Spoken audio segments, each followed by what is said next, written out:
Assalamualaikum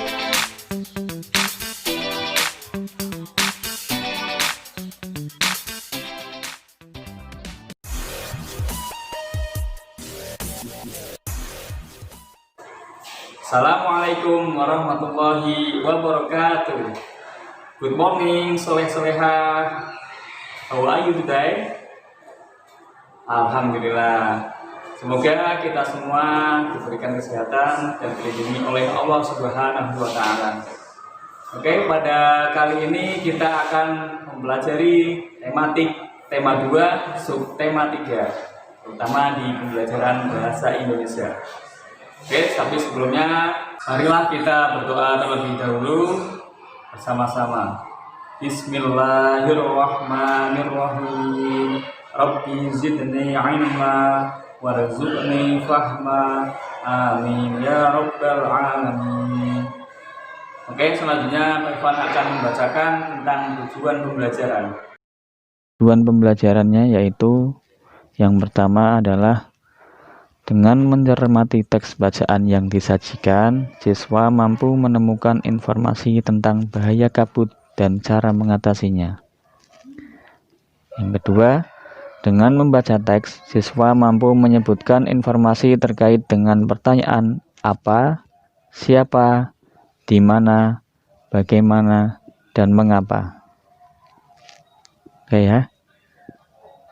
Nah, pada kali ini kita akan membahas tentang menemukan informasi dari bacaan dengan pertanyaan.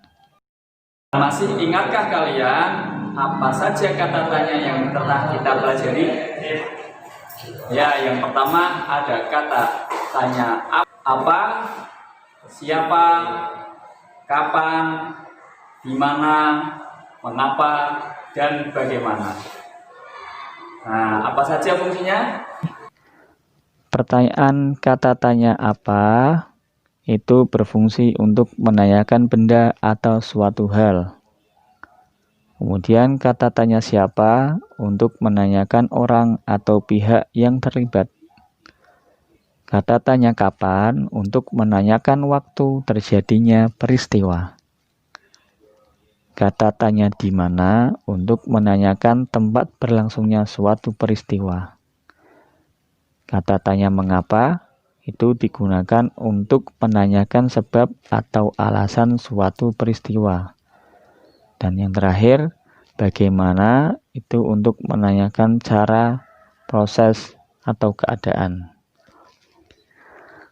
Nah, marilah kita menggali atau menemukan informasi dari bacaan dengan pertanyaan. Berikut adalah contoh teks yang akan kita cari informasinya dengan membuat pertanyaan. Judulnya adalah bahaya kabut asap bagi kesehatan masyarakat. Nah, di sini saya ambil paragraf yang pertama ya. Ini bisa dilihat di LKS kalian halaman 78. Di sini ada 1, 2, 3, 4, 5, 6 ya. Di sini ada 6 kalimat dalam satu paragraf. Nah, yang kita ambil yang paragraf 1 dulu saja ya. Yang kalimat pertama dulu. Yang pertama adalah kabut asap yang diakibatkan oleh kebakaran hutan terjadi di beberapa tempat di Indonesia. Nah, kita latihan lagi dengan menggunakan kata tanya apa, siapa, di mana, bagaimana, dan mengapa. Nah, kira-kira satu kalimat ini di paragraf pertama ini bisa dijadikan sebuah pertanyaan ya. Nah, Pak Ivan contohkan yang pertama ini menggunakan kata tanya apa ya. Pertanyaannya adalah, karena ini kabut asap yang diakibatkan oleh kebakaran hutan terjadi di beberapa tempat di Indonesia. Maka pertanyaannya adalah, apa penyebab kabut asap? Nah, ingat ya, kalau membuat pertanyaan jangan lupa dikasih yang namanya tanda tanya. Ya. Nah, pertanyaan ini, apa penyebab kabut asap? Maka jawabannya adalah yang ini ya, diakibatkan oleh kebakaran hutan. Jadi jawabannya adalah penyebab kabut asap adalah kebakaran hutan. Nah, silakan kalian bisa latihan sendiri di halaman 79.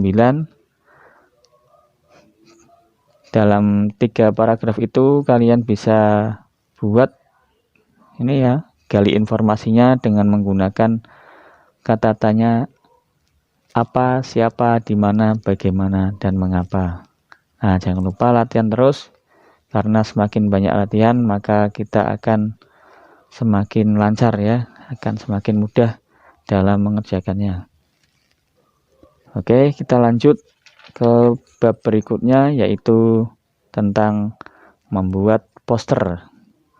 Posternya yaitu tentang cara merawat organ pernafasan. Nah, contohnya seperti ini ya. Ini contoh poster membuang sampah pada tempatnya. Yang ini poster mengajak kita untuk cuci tangan. Nah, kita kenali dulu apa itu poster. Poster adalah plakat yang dipasang di tempat umum berupa pengumuman atau iklan yang ditulis di atas kertas atau papan yang cukup besar dengan huruf yang cukup besar dan warna yang mencolok agar mudah dibaca dari jarak jauh. Nah, setelah mengetahui definisi poster, maka kita harus tahu tujuannya poster itu apa sih, ya. Tujuannya poster adalah untuk memberikan informasi kepada halayak ramai, ya. Nah, poster ini biasanya dipasang di tempat umum dan strategis seperti sekolah, kantor, pasar, toko, dan tempat-tempat keramaian lainnya. Ya. Kita lanjut ke ciri-ciri poster. Ya. Ciri-ciri poster yang pertama adalah bahasanya singkat, padat, dan komunikatif. Yang kedua, bahasanya bersifat persuasif atau mengajak. Yang ketiga, dilengkapi gambar, warna, foto, atau ilustrasi. Nah, syarat-syarat poster yang baik adalah sebagai berikut. Nah, ciri-ciri poster ini juga termasuk di dalam syarat-syarat poster yang baik. Ya. Syarat-syarat poster yang baik selain dari ciri-ciri tadi, yang pertama atau yang keempat berarti di sini ya, bahasanya mudah dipahami. Kemudian media atau bahan tidak rusak. Kemudian ditempatkan di tempat yang ramai. Kemudian jenis huruf mudah dibaca dan ukuran besar. Kemudian gambar dibuat mencolok dan sesuai ide atau topik. Nah, setelah mengetahui ciri-ciri dan syarat-syaratnya, bagaimana langkah-langkah membuat poster? Nah, yang pertama, langkah-langkah membuat poster adalah menentukan topik dan tujuan. Yang kedua, membuat kalimat singkat, padat, dan bersifat mensugesti. Yang ketiga adalah menggunakan gambar, dan yang terakhir menggunakan media yang tepat. Nah, demikianlah pelajaran yang bisa Pak Ivan sampaikan pada kali ini. Semoga bermanfaat. Kurang lebihnya mohon maaf. Wassalamualaikum warahmatullahi wabarakatuh.